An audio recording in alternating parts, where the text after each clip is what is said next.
esperar que inicien. Okay. Bueno, señores, para los que están recién llegados, muy buenos días. Mi nombre es Carlos Martínez. Soy parte de soporte técnico en la parte comercial con la empresa Lupotec. Y bueno, hoy les venimos a traer una presentación en la cual vamos a hablar sobre todo de la parte de sistemas alternativos de energía. Específicamente sobre los equipos fotovoltaicos. Entonces,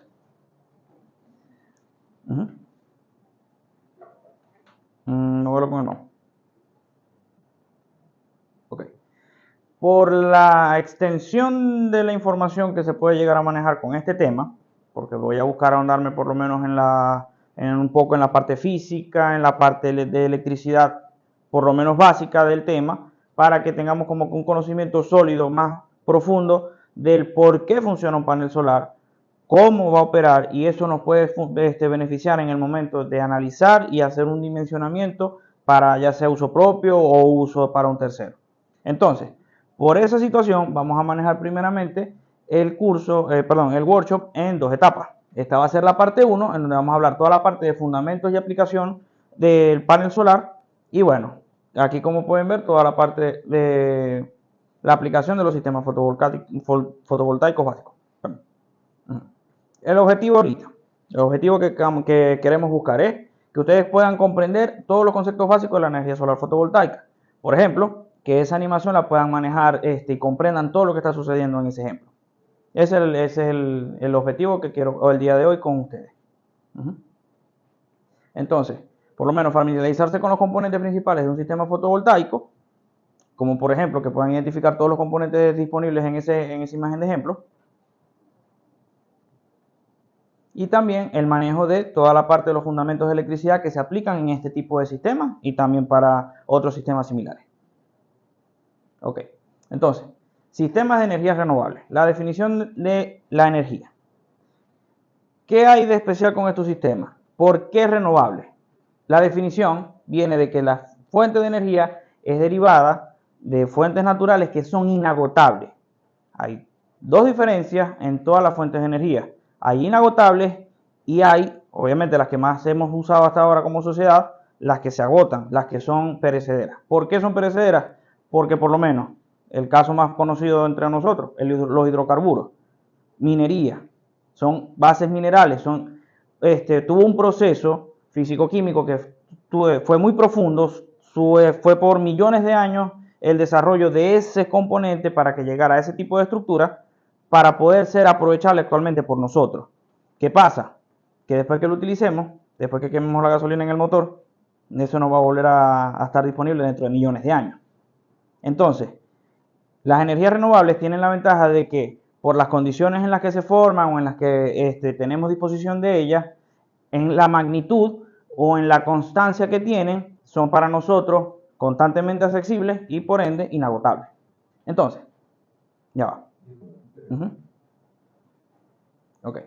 Entonces, los ejemplos que tenemos, por lo menos los más que tenemos en boga actualmente, son los ejemplos de energía solar, energía eólica, también está el caso de la energía maremotriz, que es similar a la energía eólica pero con agua, y también tenemos los casos de la energía de biomasa y la geotérmica, que es toda la parte de aprovechamiento del calor interno que tenemos en la Tierra para el movimiento de turbinas similar a un sistema termoeléctrico, entre otros. Entonces, con la parte de biomasa se hace una situación similar.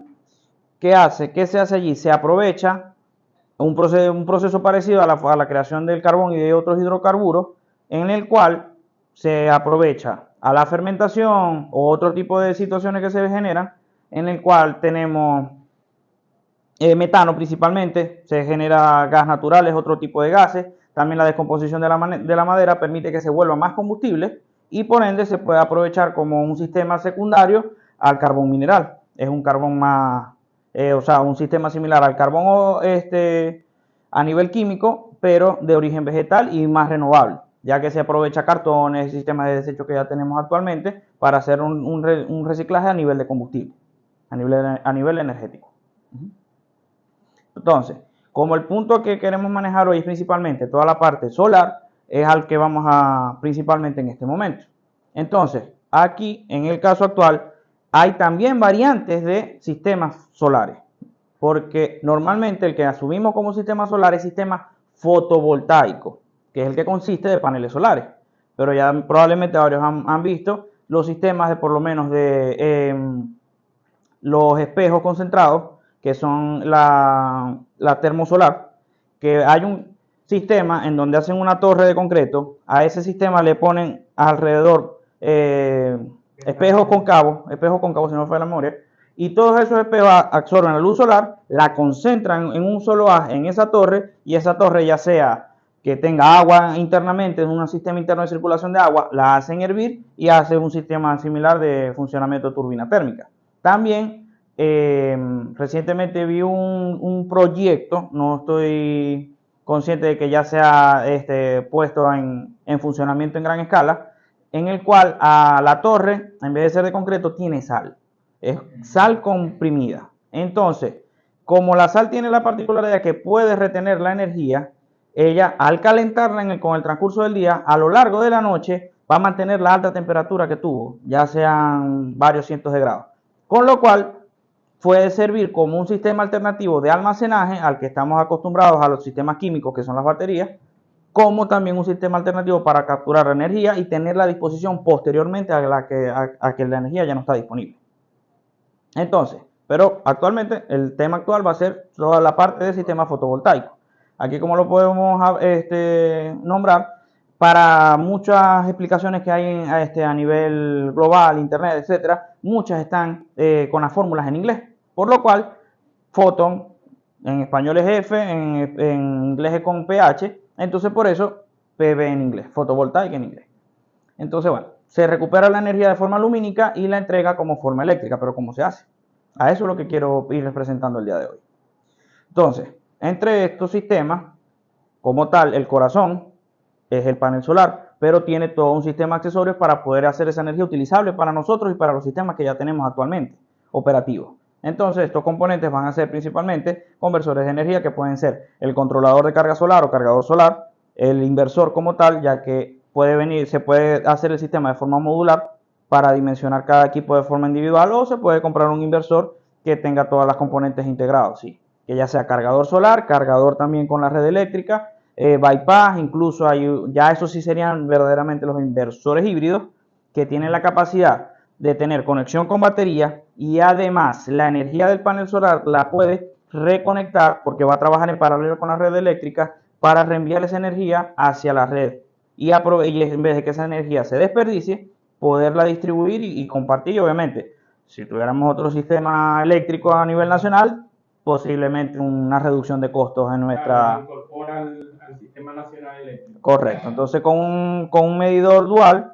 que mide tanto entrada positiva como devolución, como consumo negativo, nos debería bajar el consumo mensual de la factura eléctrica. Pero como eso no sucede, sí, y por ahora no se conoce mucho del tema aquí a nivel nacional, probablemente no vamos a trabajar al respecto. Entonces, para que les quede como tip, es muy importante que manejen de preferencia esta terminología. Mucha gente confunde los inversores híbridos, que en realidad no son híbridos porque no tienen esa función, no pueden entregar la energía de retorno a la red eléctrica. Esos serían inversores multifuncionales, porque tienen la función de ser cargadores, de ser obviamente inversores, pueden hacer el control de batería, el control del panel solar, etcétera, obviamente el control de la carga, más no tienen la entrega de energía de retorno a la corriente eléctrica. Esos son realmente los inversores híbridos. Y de igual forma lo vamos a ver más adelante en la diapositiva. Entonces, tipo de sistema fotovoltaico, como venimos hablando, principalmente el sistema on-grid, que es más utilizado que todo en Europa, se maneja en el cual solamente hay panel solar e inversor, pero este inversor es completamente paralelo a la red sin soporte de batería. En caso de que haya un problema eléctrico, no tenéis ningún tipo de soporte de backup, o sea, te quedaste de igual forma sin luz.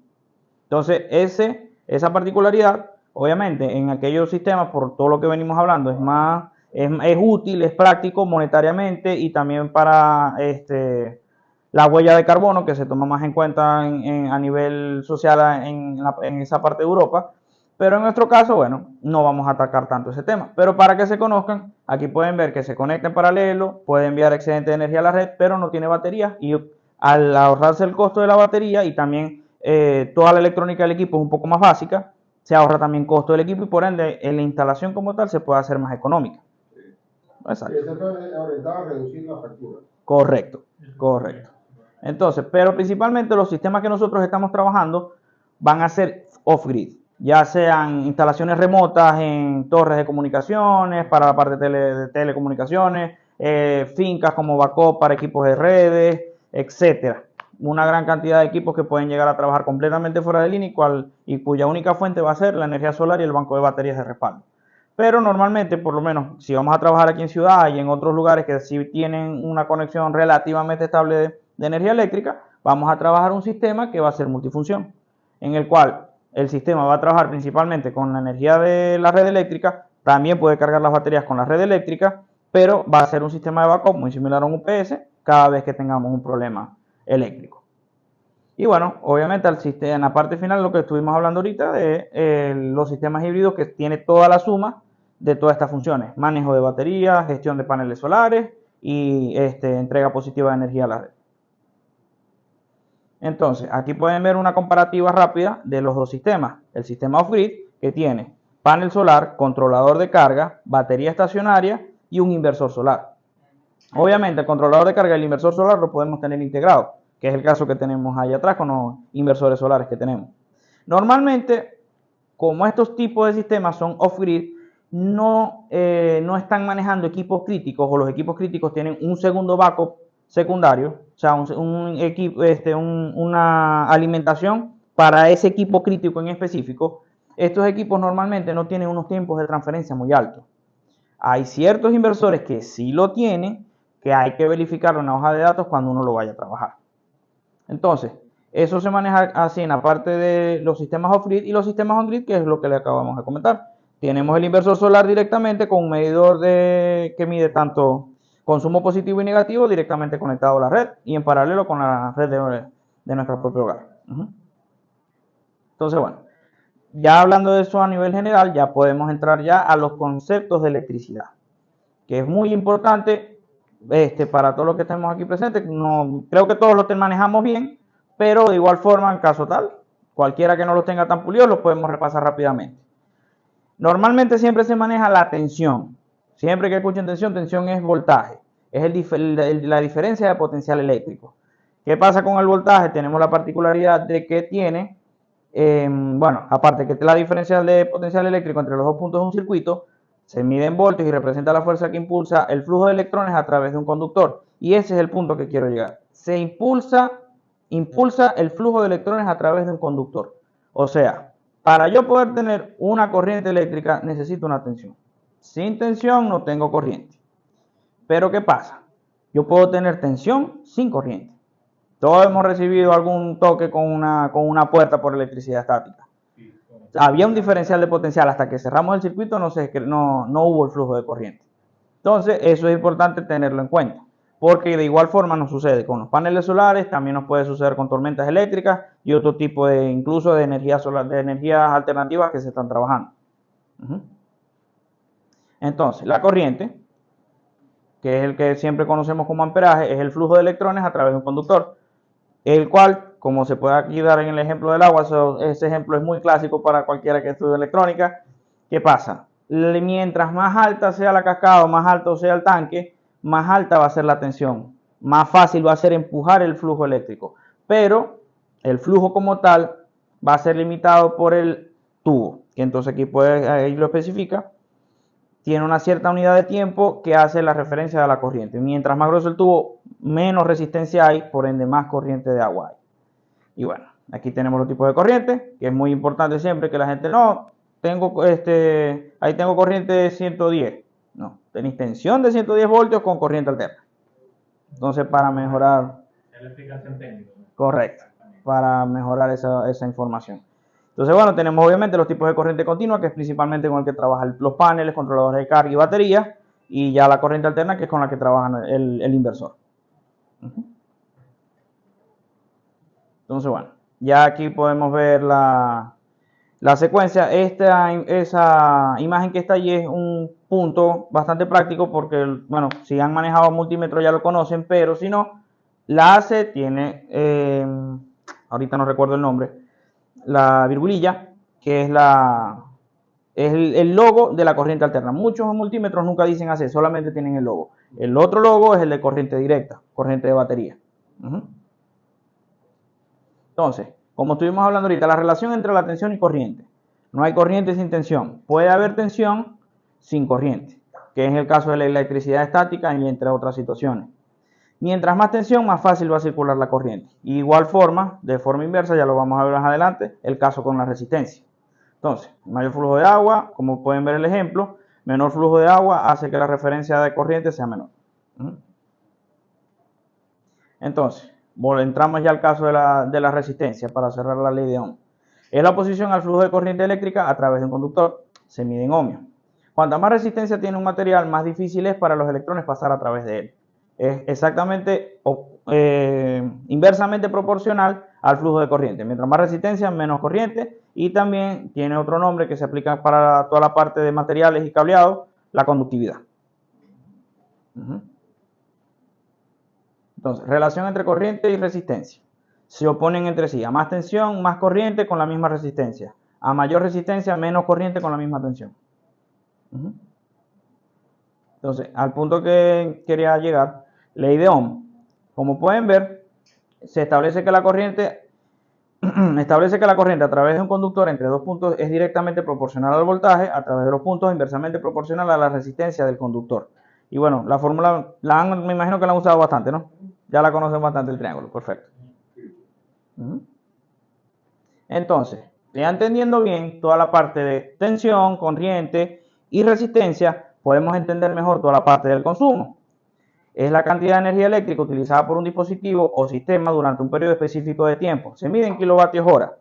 Pero ya va, si acabamos de hablar es nada más de tensión, amperaje y resistencia, ¿dónde me salen los kilovatios hora? Obviamente ya la mayoría lo manejamos, pero ¿qué pasa? Los vatios vienen del trabajo, que es la potencia, ya lo vamos a ver ahorita. Pero tiene la hora, tiene tiempo. Entonces ahorita lo vamos a desglosar con más detalle. El consumo eléctrico refleja cuánta energía requiere para operar los aparatos eléctricos, luces y otros dispositivos a lo largo del tiempo. Entonces ya aquí manejamos la ley de Watt. ¿Por qué estábamos hablando de vatios? Aquí lo podemos ver. Es la tasa en la cual se consume o se genera energía eléctrica y se mide en vatios. La potencia se puede calcular mediante la fórmula de vatios de potencia, voltaje por intensidad, donde P es la potencia, B el voltaje y I es la corriente. Entonces, viendo aquí la demostración, podemos ver todas las tres variantes de la fórmula para poder despejar qué información tenemos. Muchos casos tenemos con los equipos, es muy común que muchos equipos no traen el amperaje, traen el vatiaje. Pero entonces la fuente te dice que trabaja de 85 a 240 voltios. Entonces, ¿cómo sé yo qué consumo voy a tener? Necesitamos aplicar el despeje, correcto, necesitamos aplicar el despeje del vatiaje del equipo en base al voltaje que lo tengamos trabajando, ya sea 120 voltios o 240, para poder tener una condición rápida, una condición más clara de la corriente máxima que podría llegar a consumir, ya que normalmente los datos nominales normalmente no son superados en los equipos.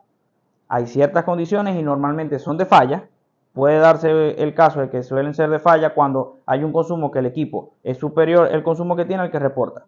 Ya si se manejan por lo menos equipos mecánicos, motores eléctricos, bombas y similares, sí se puede dar. Correcto. También la temperatura de los devanados y la carga.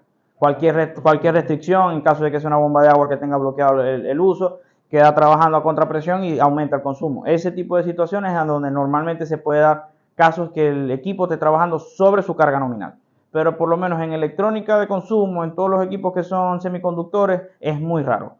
Por lo menos en experiencia práctica he medido gran cantidad de equipos y son pocos los que he logrado haciendo que hagan todas sus funciones al mismo tiempo que lleguen a su voltaje nominal de carga. Mucho menos que se superen ese voltaje.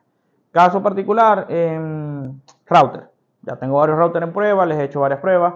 Al consumir en la parte de Wi-Fi es cuando más tienen consumo eléctrico, pero en teoría la fuente es de 12 voltios, 1.5 amperios. El equipo dice que usa 12 voltios, 1.5 amperios. Le he conectado 5 equipos al mismo tiempo, haciendo speed test, conexión LAN, al mismo tiempo conexión Wi-Fi. No llego al amperio. 0.8 amperes, 800 miliamperes. Entonces, eso es muy común con todo lo que es computación y ese tipo de equipo.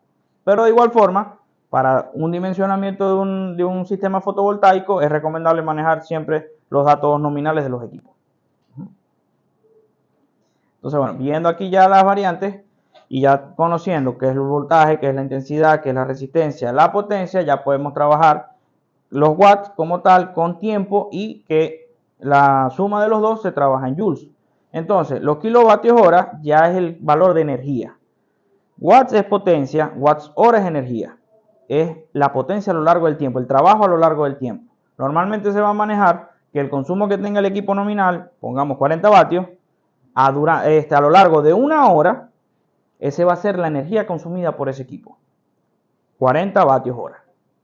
Así se hacen ese tipo de cálculos. Entonces, la energía eléctrica es generada, transmitida y utilizada para alimentar los dispositivos y sistemas eléctricos y se mide normalmente con este tipo de cálculos que todos lo hemos visto en nuestra factura eléctrica. Entonces, generación de energía eléctrica. ¿Cómo funciona un panel solar?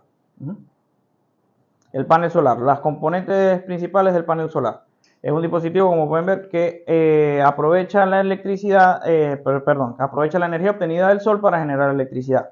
Los paneles solares están hechos de silicio, el silicio es semiconductor y tiene una alta eficiencia actualmente, es el de los sistemas más eficientes que tenemos, aunque leí recientemente que se están desarrollando paneles con sustrato de arsenuro de galio, que tienen una eficiencia superior al 30%. Arsenuro. Sí, que también lo están usando para semiconductores, en cargadores y en otro tipo de equipos, también para los transistores de las portadoras de equipos de radiofrecuencia, de alta frecuencia, usan ese tipo de transistores. Correcto. Los power amplifiers correcto. Pero los amplificadores de potencia de la señal portadora.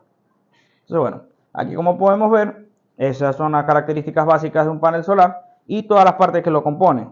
Principalmente tiene su estructura física, que va a ser el marco de aluminio, la primera capa de protección, pero que necesita ser lo más transparente posible. Es un vidrio templado que tiene tratamiento con químicos para lograr tener la menor refracción posible, que toda la luz que reciba lo atraviese y se mantenga allí, no rebote sobre la superficie del panel. Ok, obviamente ya llegamos como tal a las células solares, de las cuales hay varios tipos. Tenemos células amorfas, policristalinas, monocristalinas. Dentro de las monocristalinas tenemos las que tienen polaridad tipo P en la parte superficial, tenemos la polaridad tipo N en la parte superficial. Ya tienen un nuevo tipo de tecnología, que es la tecnología PERC. Además de la tecnología PERC, tienen un nuevo tipo de distribución interna en el panel, que es el half cell, media celda, en el cual el panel solar funciona prácticamente de forma independiente, una mitad del panel con el otro, para mejorar toda la parte de los consumos, ya que, ¿qué pasa? Cuando los paneles tienen sombra, cualquier caso que lleguen a tener con una sombra, ¿cómo funciona él? Él recibe la energía y él básicamente funciona como un diodo. Cuando él está recibiendo la energía, él genera, pero en el momento que él tiene la sombra, él se vuelve un diodo. Entonces, en vez de entregar, consume. Hace el ciclo inverso, y entonces esa área del panel se empieza a calentar. Porque la energía no está circulando, el amperaje lo perdemos el rendimiento del equipo y aparte tenemos el problema de que se empieza a calentar. Si eso llega a ser muy severo o ser muy constante, son los casos que han llegado a ver de paneles solares que se han prendido en fuego. Es por eso. Es por eso que puede llegar a pasar. Además, bueno, obviamente puede haber algún cortocircuito en un panel, lo cual le dispare la temperatura y haga que se encienda, entre otras situaciones. Pero esos cortocircuitos pueden llegarse a dar por esa situación. Por eso es muy importante la gestión del mantenimiento de los paneles a nivel de la limpieza, evitar sucio de aves, polvo, entre otras cosas, al momento de la instalación. Tanto para uno como obviamente para tenérselo claro al cliente a nivel de las condiciones de garantía.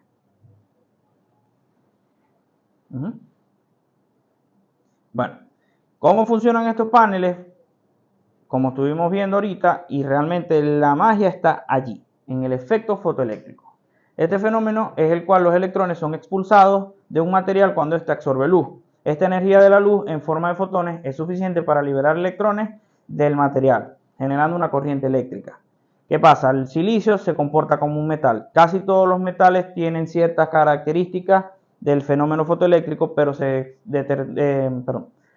ha percibido más con las tierras raras, los metales raros, pero el primer descubrimiento y validación del fenómeno fue realizada con el selenio, hace nada más y nada menos que 180 años aproximadamente, 1839. Entonces... Y estaban jugando con el selenio también por fotografía, o sea que estaba aprendido ese material en ese momento. Correcto. Entonces, bueno, ya pueden ver cómo hace casi 200 años la tecnología viene hasta ahora a ser lo que viene a ser hoy. Entonces, y aquí con el efecto fotoeléctrico, hablando ya del efecto fotoeléctrico, podemos ver cómo opera el panel.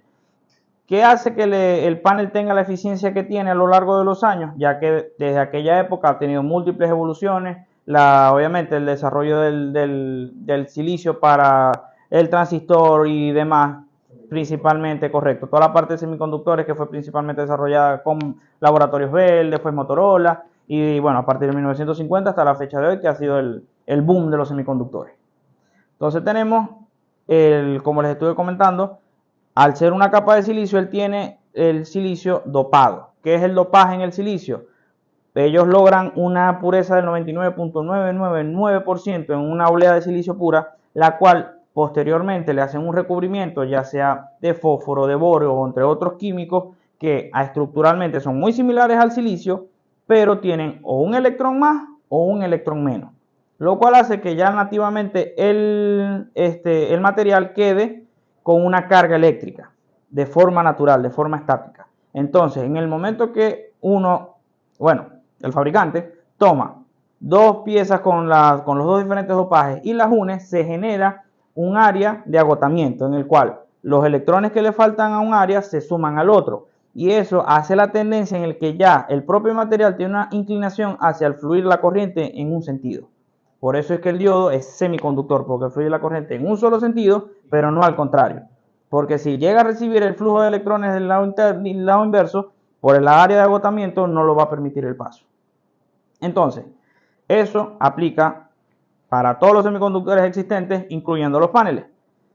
Entonces, bien, las celdas solares contienen dos tipos de silicio, como acabamos de comentar, y allí pueden ver que tiene la cara trasera, la unión PN, y bueno, cómo crea la energía. Al recibir ella la energía, la excitación que tiene en la unión P es la que hace que libere los electrones porque recibió los fotones. O sea, al los fotones pasar y chocar con el átomo, hace que los electrones se excitan más, al punto que los empieza a liberar de la capa de valencia, y es lo que hace la migración de electrones de un átomo a otro, y que es lo que permite tanto la creación de la tensión que tenemos en los polos del panel solar, y por ende al conectarle un circuito que pueda haber un flujo eléctrico, que pueda generar una corriente eléctrica. Entonces, aquí como estuvimos comentando ahorita la parte de los fenómenos fotoeléctricos, podemos ver de forma concisa los hitos principales que hubo al respecto del tema. Entonces, principalmente Albert Einstein, que publica su trabajo sobre el efecto fotoeléctrico y recibe un premio Nobel 15 años después, en 1922. Y bueno, ya el crecimiento en 1954, donde empieza el desarrollo de las celdas de silicio. Entonces, los tipos de paneles solares han tenido, obviamente, desde 1954 en adelante, múltiples evoluciones, donde principalmente los amorfos fueron los que han crecido más. Eso probablemente lo hemos visto todos en algún momento en nuestra vida. Las calculadoras Casio. Es un panel solar amorfo. Todos los equipos que tienen paneles pequeños normalmente son paneles amorfos. Actualmente aún se siguen vendiendo, pero tienen muy poco rendimiento. Tienen un rendimiento entre el 5 y el 10%. Pero se utiliza por su portabilidad, porque tiene la capacidad que es bastante flexible. Puede soportar mucha flexión. Entonces, para hacer un equipo portátil, para poder llevarlo al camping, esas cosas, todo ese tipo de sistemas, como pueden ver, se parecen mucho a esos paneles solares. Aunque ya han habido evoluciones en el cual un panel monocristalino, que son los más eficientes que tenemos actualmente, visualmente se ven muy similar a un panel amorfo, y es un panel incluso flexible. Pero hay mucho... Hay lo que están vendiendo para camping, que es como enrollado. Correcto. Exactamente. Lo abren. Correcto. Muy probablemente son paneles amorfos. hay unos que vienen tipo papel que los pegan. Ah, también. Sí. Que exacto, que es un tipo... Sí. Este es policristalino. Ese es policristalino. Entonces, ya después de los paneles de capa fina, que son los amorfos, por eso que son capa fina, son muy delgados y muy maleables, ya tenemos la evolución que son los cristales, perdón, los paneles policristalinos. ¿Qué pasa? En el momento de la creación de las obleas de silicio, para que él haga el dopado, en la forma que se deposita, todo el material de dopaje hacía que creara cristales, pero el problema es que la forma en la que se creaban los cristales era desordenada, incluso creando que, aunque tuvieran la misma polaridad eléctrica, tenía físicamente una contracorriente, un flujo de corriente inverso entre dos cristales en el mismo panel. Entonces eso le restaba mucho rendimiento a los paneles policristalinos. Además son más sensibles a la temperatura, no se recomienda instalar en ambientes muy calientes, superiores a 30-35 grados. No es lo más recomendable. Pueden trabajar en mayores temperaturas, pero van a perder bastante de su rendimiento. Correcto. ¿Cuál es? Pierden, perdón, El policristalino. el policristalino. El policristalino, correcto. No son buenos. No son lo más recomendable. Sí. Pueden funcionar y funcionan. La medida sí, Sí. pero para acá, mono. Correcto. Y algunos que son monocristalinos más cortos. ¿Ah? Sí. Claro.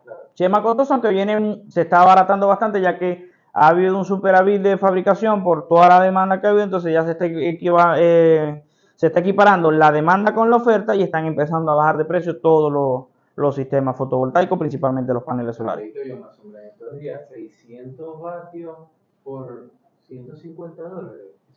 Eso está loco. Pero aquí No, o no. ok.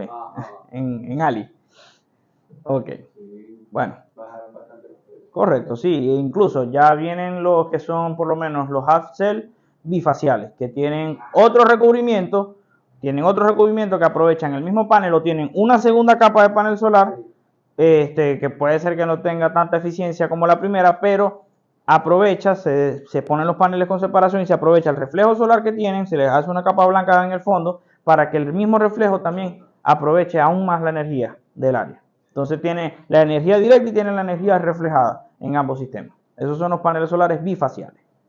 Ok, entonces ya hablando de los paneles bifaciales, estamos entrando de los paneles monocristalinos. Como lo estuvimos hablando ahorita más temprano, tenemos los paneles tipo P, tipo N, los que tienen la tecnología PERC y todos los que tienen la tecnología PERC bifacial. Perdón, la PERC half cell, media célula, con también la PERC media célula bifacial. Esos son los últimos que hay a nivel de calidad, bueno, no calidad, pero sí la última tecnología a nivel de mercado que tenemos disponible a nivel mundial.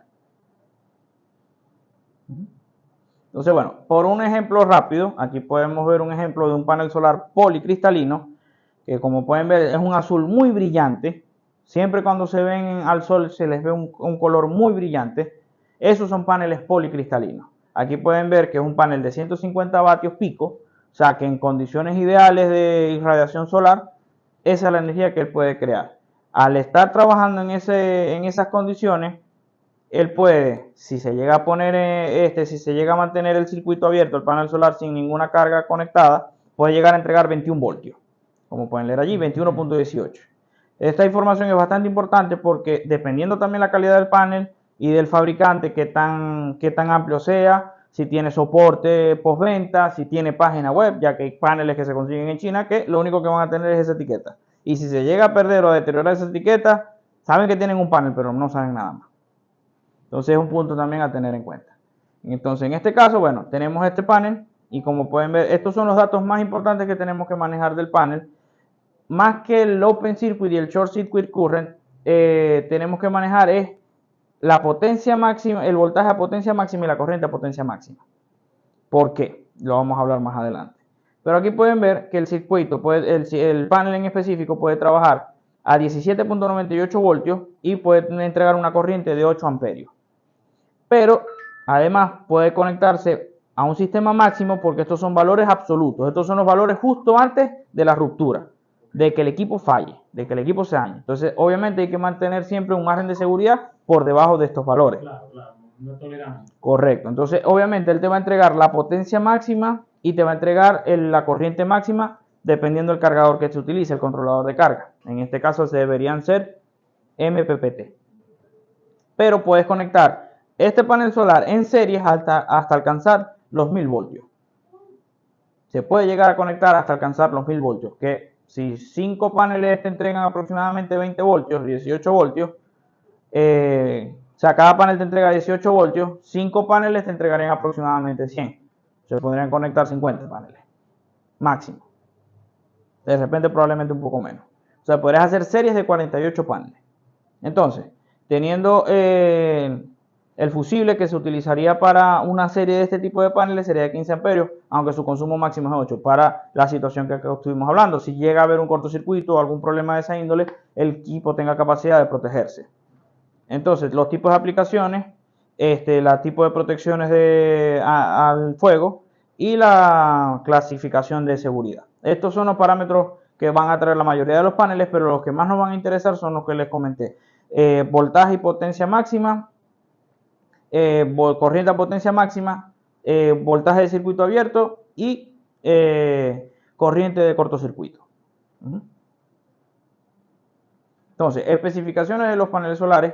Aquel era policristalino, este es monocristalino, ya este tiene página de soporte y pueden ver los datos. Es un panel exactamente igual, 150 vatios, pero puede entregar un poco más de potencia, ya que tiene un voltaje máximo a potencia máxima de 18.78 voltios. Aunque tiene una corriente un poco inferior, pero si hacen los cálculos rápidamente se van a dar cuenta que el equipo está entregando exactamente la misma energía que el otro. Pero este tiene la eficiencia de un 18.55%, según lo que especifica el fabricante. Además, tenemos también la información que en el otro caso no nos lo permiten mostrar, pero normalmente esa información en alguna parte la van a poder visualizar, que es la que dice en la parte superior. STC, E igual a 1000 vatios por metro cuadrado. Esa es la radiación solar. Y STC es condiciones de prueba estándar. Son las condiciones normadas para hacer todas las certificaciones y para hacer todas las especificaciones de los paneles solares. Pero al lado tiene la NOCT, que normalmente son las condiciones no ideales de operación. Estas son normalmente las verdaderas condiciones en las que va a trabajar los paneles o en las que van a terminar instalados. Aquí pueden ver que tenemos 110.5 vatios que puede entregar el equipo. Pueden ver los cambios en consumo. Va a entregar 17 voltios, 6.46 amperios en corriente máxima y va a manejar un voltaje un poco inferior de 20 voltios en circuito abierto y una corriente de cortocircuito de 6.84 amperios, porque no tiene una cobertura solar o tiene una nube cerca o no está recibiendo radiación directa. Cualquier caso que se pueda dar por cualquier Mal tiempo. Correcto, o incluso imposibilidades físicas al momento de la instalación. Si tienes una estructura que tiene una orientación hacia el norte y nada más va a recibir el sol de la tarde por unas horas, ya no vas a tener el rendimiento del equipo de la condición estándar en las horas del día, la vas a tener en muy poco tiempo. Porque normalmente vamos a recibir la radiación ideal teniendo el panel fijo sin ningún tipo de mecanismo especial de rastreo solar. Vamos a recibir la energía solar aproximadamente por las 4 horas en el día. Son las horas a las que va a trabajar el panel a máxima potencia, aproximadamente entre 9 y 10 de la mañana hasta 3 o 4 de la tarde, dependiendo el solsticio del año y ese tipo de condiciones. También obviamente la latitud en la que estemos. Como aquí estamos relativamente cerca del Ecuador o en orientación norte, nosotros tenemos que procurar que los paneles apunten hacia el sur, principalmente. Entonces, bueno. Aquí pueden ver una comparativa de los paneles solares, su vida útil, porque van perdiendo eficiencia a lo largo del tiempo. Entonces, eso es muy importante tener en cuenta al momento de la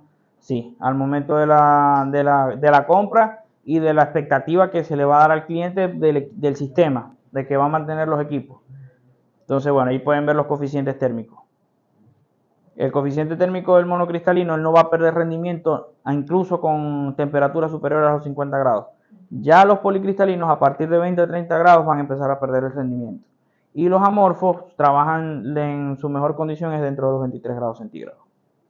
Además de los rangos de de eficiencia que se pueden llegar a dar. Esto, El coeficiente de temperatura es Ujú. cuando empieza el fallo.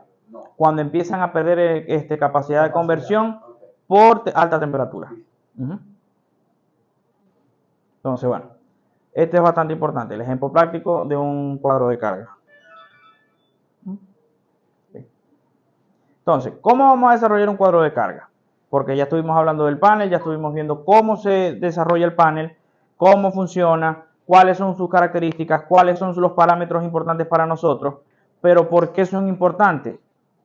Porque lo primero que nosotros tenemos que validar como un despliegue o como un integrador o un consultor para este tipo de sistemas va a ser qué voy a alimentar, qué consumo voy a tener. Porque me imagino que aquí a todos nos han ya hecho la pregunta, ay, quiero montar un panel porque tengo un router y quiero que me funcione 6 horas. Ay, mira, ¿qué batería compro para montar? Sí. Mira, quiero que esto me funcione 6 horas, ¿qué batería compro? Entonces, obviamente, para poder dar esa respuesta, tenemos que tener un cuadro de carga. Porque muchas veces la persona te dice eso y después viene y le pone otro equipo, y después viene otro equipo más, y después te dice, no, pero esto no me está durando lo que vos me dijiste que me iba a durar. ¿Ah? Y no me prende los aires, correcto. Como un amigo mío de agronomía, cuando le preguntan sobre, mira cómo hago yo para saber según el cultivo, y con eso, porque en verdad es aleatorio. Correcto. Entonces así dice cuánta potencia vas a consumir por cuántas horas. Correcto. Entonces, también por ello tenemos que tener en cuenta cuántas energías vamos a consumir para poder saber cuánta energía vamos a necesitar y poder dimensionar paneles, poder dimensionar control de carga, poder dimensionar baterías, poder dimensionar todos los accesorios y demás que lleva el sistema. Cableado, protecciones, etc. Inversor, obviamente, que es lo primero que se va a dimensionar. Entonces, para desarrollar el cuadro de carga, lo primero que vamos a identificar qué equipo vamos a alimentar. Vamos a alimentar luces, vamos a alimentar ventiladores, vamos a alimentar equipos con alta carga, cocinas eléctricas, eléctricas a resistencia, eléctricas a inducción, air fryer, microondas, lavadoras, ¿qué más puede haber? Motores, bombas, etcétera. Hay mucha cantidad de equipos que tienen consumos muy variados. Porque por lo menos una bomba, en teoría es de medio caballo, son 300 vatios, pero 300 vatios son 3 amperios. Pero al momento que enciende no consume 3 amperios, consume más. Claro, por el arranque. Exacto. Entonces todos esos cálculos tenemos que tenerlos en cuenta al momento de hacer nuestro cuadro de carga. Si vamos a poner el consumo pico del equipo, el consumo nominal del equipo o el consumo real que tengamos ya con el equipo trabajando. Pero eso nos puede llevar a estar muy cerca de los límites o sin darnos cuenta pasarnos de los límites operativos del equipo que vayamos a instalar. Entonces lo principal es siempre manejar el nominal o con este tipo de equipos que tengan pico de arranque o consumos muy altos, porque por lo menos bombillos amarillos, secadores, lo que son en base a resistencia, el consumo es nominal. El consumo simplemente sube y queda fijo allí. No tiene pico de arranque. Todos los picos los tenemos con sistemas inductivos, con motores principalmente. Exacto. Compresores, motores eléctricos de cualquier índole, vamos a tener esa situación. Entonces, con esos equipos lo recomendable es siempre trabajar la potencia pico, la potencia de arranque para el consumo del equipo, ya que tenemos que proteger el inversor de una sobrecarga. Porque tenemos que imaginarnos siempre que se nos pueda dar el peor caso posible, que todos los equipos enciendan al mismo tiempo. Ya que es muy común que pueden hacer una distribución eléctrica en la cual todos los equipos quedan conectados, no tienen ningún tipo de protector y apenas entra el inversor, todo va a arrancar. Entonces se nos puede dar esa situación. Obviamente los inversores normalmente cuando vienen con su batiaje nominal tienen un margen por arriba para ese tipo de pico. Así que podemos tener ese margen, pero siempre cuidando de que nunca nos pasemos muy por encima del margen nominal ni estemos cerca de los márgenes pico, porque si llegamos a pasar mucho tiempo arriba del margen nominal, las garantías a veces no aplican en esos casos. Solamente les comento eso. Pero bueno,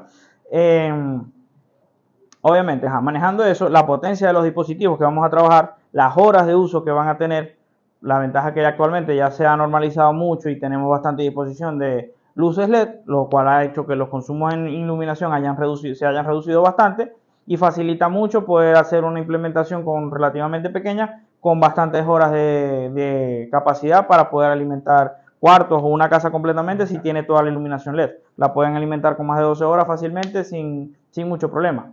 Hoy en día el hecho de tener bombillos LED ha disminuido bastante la carga de Correcto, correcto, porque bombillos antes eran 100. un 100 vatios, que son 0.8 amperes, 1 amperio. Entonces, si tienes 15 bombillos en tu casa y los prendiste de noche. Y mucha gente compraba los de porque el de 60 no se Sí.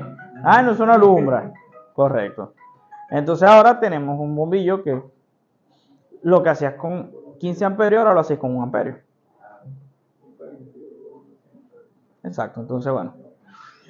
¿Qué pasa? Ya como estuvimos hablando, potencia del dispositivo es el consumo instantáneo.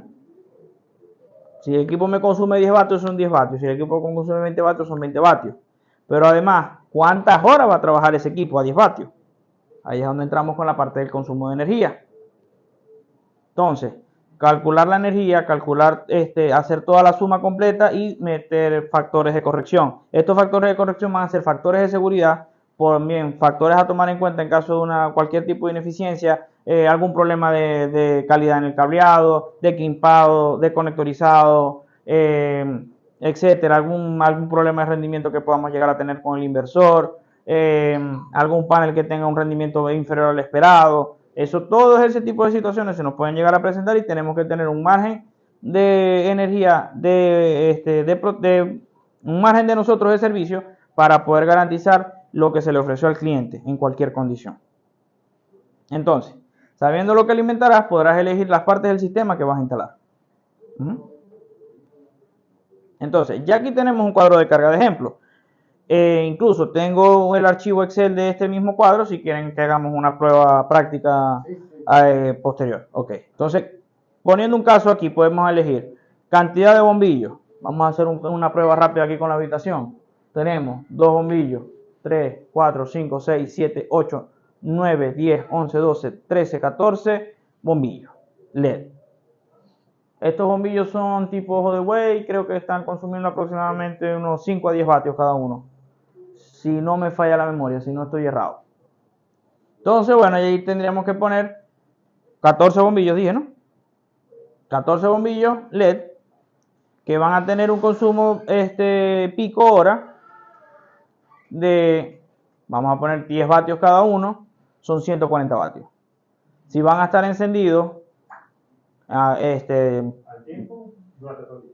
Correcto, entonces si vamos a ponerlos desde las 8 de la mañana, por ejemplo, hasta las 6 de la tarde,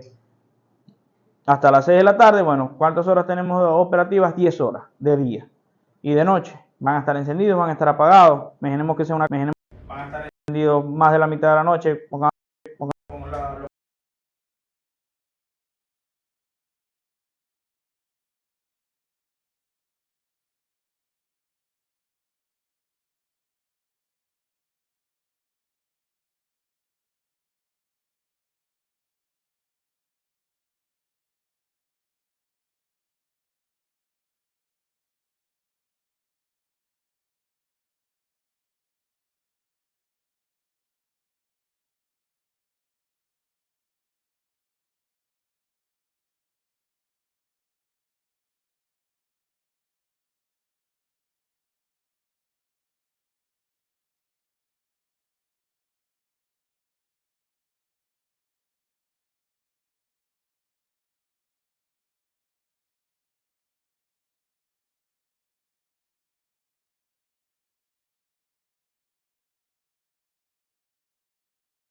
Listo. Aló, sí. Listo. Mucha plata en servicio. Vas a continuar y después que para mejorar. Ok. Bueno, cuéntame por el recibo. Sí. Yo viví en Floresta, estación Floresta de Medellín. Estaba así a 2 cuadros. Cuando yo me enteré de los estratos en Colombia, me fue molesto. Como que te segmentan ya el pedo. Sí, allá es la tenés sociedad. posibilidad de- Este soy vos y vaya. Exacto, o sea, como que eso lo va determinando vos Hasta por el cada habitante de aparato, por cada aprendizaje, por cada estudio que hagáis, por cada título, por cada cosa. Y vas a pagar El la clasismo. universidad y es de cuál del estrato. ¡Qué deprave! Por eso que se presta la dirección. Ah, Esta es la dirección, porque entra todo. Si no voy para la universidad. Porque los estratos- Que está allí en el parque de los deseos. Es así, yo no lo sé por todos. mamá tiene un amigo que también es conocido mío, la del César, los Daza son amigos de nosotros, pero y han invitado a mamá y papá no ha ido. Y conoces para allá, para el parque de los deseos, ¿cierto? Allá va, donde está el planetario, la estación universidad. Que te ubiqué. Estación universidad. Yo de verdad no salí casi. No saliste Esa casi. es Yo siempre trabajo desde casa. Entonces, Hasta Ok, un bueno. poco fuiste a dar Si quieren, Te podés quedar corto cuando Sí, pues ya falta poquito. 2,5. Casi todo frío, pero te comencé en solo. Mira, una pregunta. pregunta. Una forma rápida. Ujú. todo eso. PS 1500, 900 watts. Ok. 1500 VA, volteo Mallorca, 1500 VA, 900 watts. Sí. La forma Ujú. más útil de calcular es, ok, consumo del DVR, De la carga, ajá. ajá, un PC, Y también hacía en trabajo watts, de cámara de limpio, en seguridad. watts hora. Ok. Se lo voy restando así. Esa Sí, botella. sí, pero no me lo baja. Sí, yo estaba allá. Ok. Le pueden hacer pasar. Y